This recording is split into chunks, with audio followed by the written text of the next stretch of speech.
So we've got another 20 minutes, and I'm thinking we'll talk about fear. Shall we talk about fear? Okay, because that's another theme that came up. All right? Okay, so what are the common fears that young people have? Not achieving. Not achieving, Not being as good as someone else. not being as good as somebody else. Well, hopefully you crack that one. Not like doing as well as somebody. Sorry? Not like doing something as good as somebody else. Not being as good as others, okay? Not liking the way you do stuff compared to other people. Oh, again, it's linked to comparison, Not rising to people's, like, the population's expectations. or your parents' expectations. Could you say like the normal phobias like spiders and claustrophobia and that? All the phobias, claustrophobia, all those fears, yes? Not knowing what's going to happen to Not your knowing. life and what challenges are going to come up in your life. Okay? The future. The future. Not knowing what's going to happen Yeah. in the future. Okay. So there are many different fears. And what we're going to again do the same process. We're going to explore what's behind that feeling. What's happening in the operating system that we're not aware of. Right? How do human beings respond to fear? How does it change our thinking and our behavior?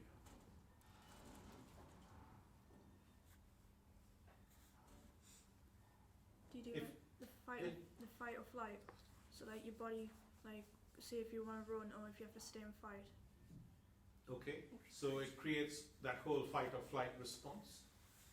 What else does it make us do? If I'm afraid of being attacked, say by somebody, okay,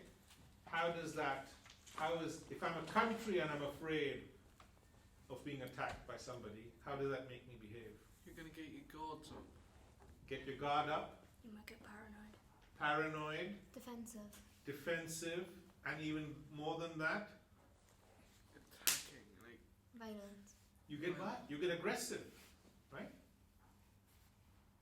You know, in the world now, we spend $1.6 trillion on arms every year. But 800 million people in the world go hungry every day, including 1 million in this country. You know, food banks, and you heard that, all that, right? It's like saying all of us in this room are going to stop eating and start buying guns because we're afraid of each other. It's illogical, do you understand? It doesn't make any sense. But that's what human beings are doing because our reaction to fear is irrational. Do you understand? What else does fear make us do? stop trying, maybe. You could stop trying. How does it? And of course, it creates this feeling. There's a well-known term for that feeling it creates. What's that word we use, beginning with A? Anxiety. It creates an anxiety. Do you know what I mean? Your pulse rate goes up. You start sweating. You can't be happy if you're anxious, can you? No. What else? How else does fear change the way we think and behave? If I'm afraid of being attacked, will I ever go out, for example? Changes my behavior, you know? Right? And of course, you're quite young, so this you haven't probably reached that point, but say you're afraid of change. Fear of change. How does that impact human beings? You won't try new things. You won't try new things. So what are the fears, even in your age groups, that could stop you trying new things? Changing schools. Changing school. What else? Meet new people you've never met. Meeting new people. It stops you meeting new people, right? Trying new things. Signing up for like after school activities. Signing up for after school activities, right? That could affect your behavior. Affecting your social life. Yeah. with other people. Social life, you don't go out. Maybe, you know, because you're worried that will people like you, or how will they respond to you, or will you be accepted, right?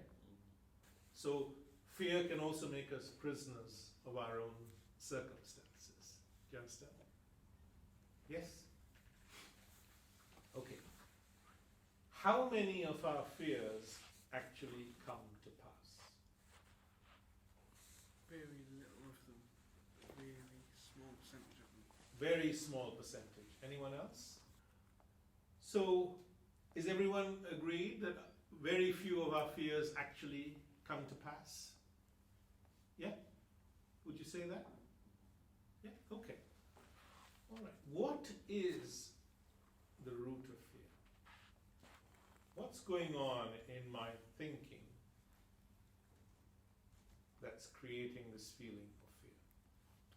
If you want to take it back to the actual general root of it, if we want to go back to our ancestors and stuff, all these fears were to avoid death, right?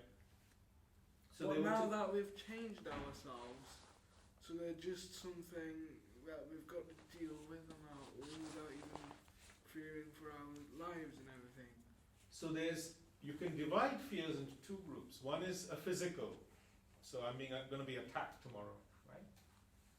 But the other fear is psychological. That means my psychological self, my sense of me, my name, Manoj, whatever, will feel threatened. Like criticism.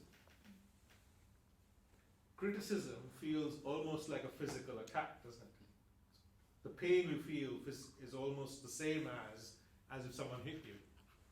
So our sense of psychological self is what creates, we're afraid of being hurt as well. See what I mean? Not just physically, but psychologically hurt. Okay, let me put it differently. Have you all had bad dreams? Yeah, all of us. Scary dreams, right? What happens when you wake up? Still afraid, It's gone, right? not all the time. But it goes eventually. Mm. So why does the fear go away? Realise that it's not real. You realize it's not real. Do you understand? Yeah. Got it? Sometimes it might be real. So it's like if you have a bad dream about something that could happen the next day, that's gonna happen. And How often does that happen? not That all you the dream time. something and it actually happens. No, But like you might dream something about real life, your real life. Okay. But it's not real. Do you see what I mean? Right, yes. The whole word dream means it's not real. Do you understand? Right? So see what's going on.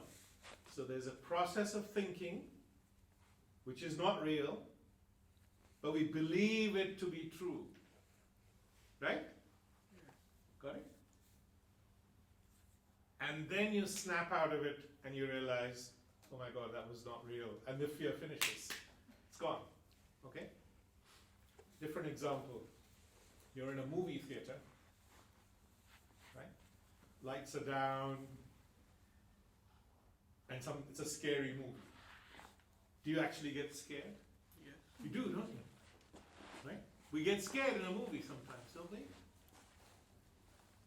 What do you need to do to realize, to get out of that fear? To We realise it's just a realise dream. that it's not going to be in real life, so that's just what happened in the movie. So It's in the not movie, really right? real. So there and then you're afraid. What do you need to do to snap out of it?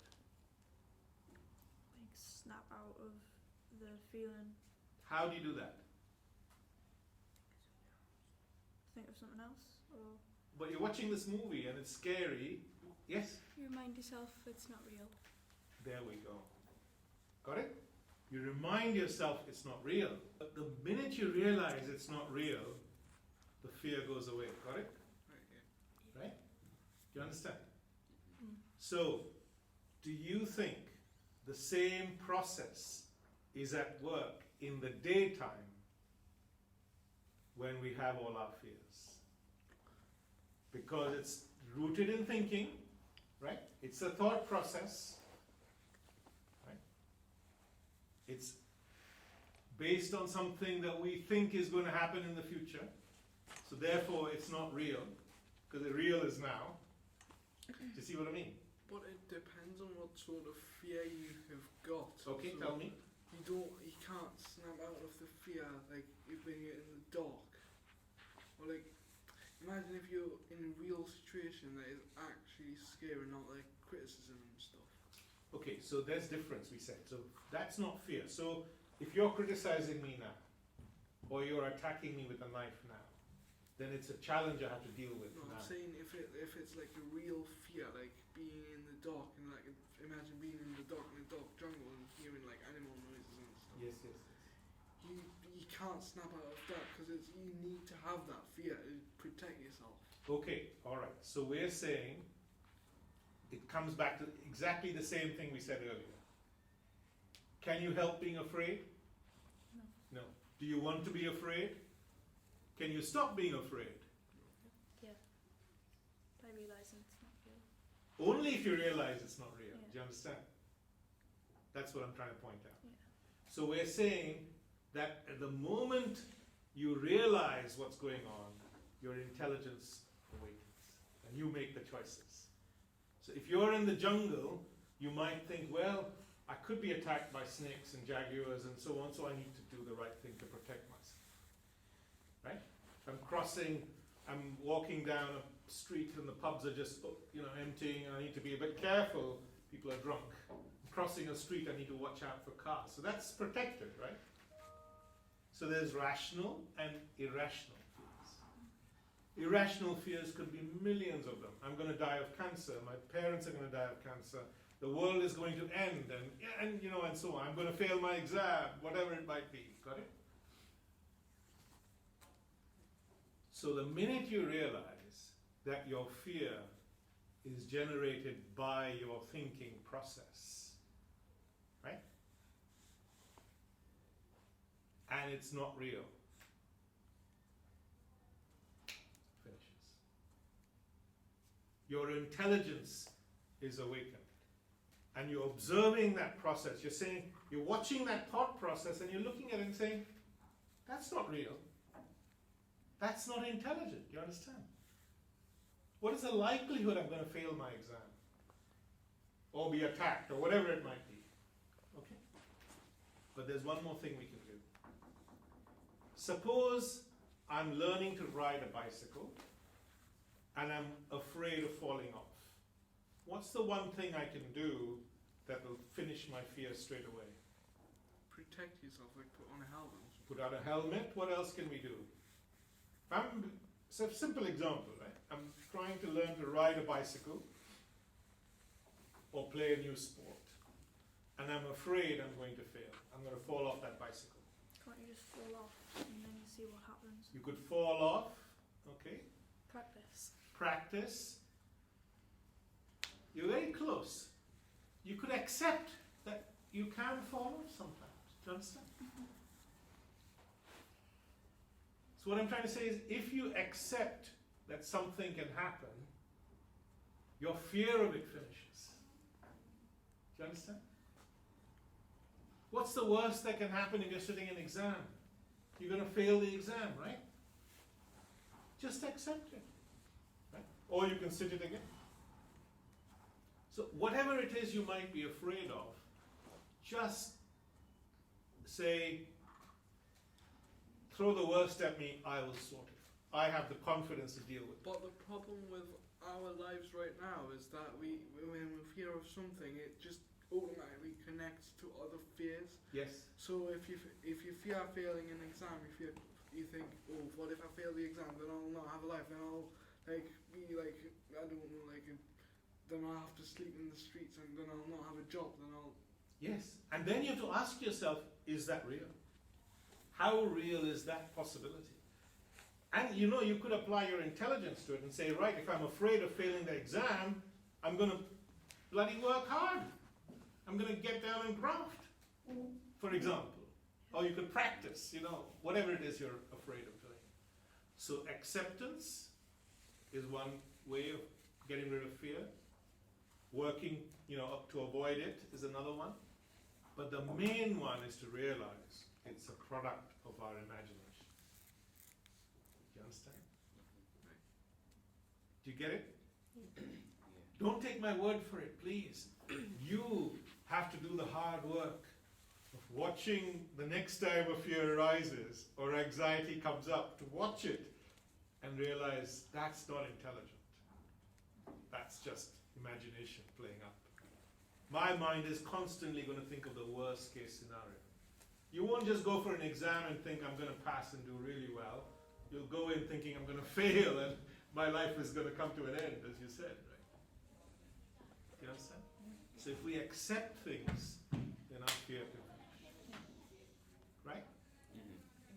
So we're going to try that? Yeah.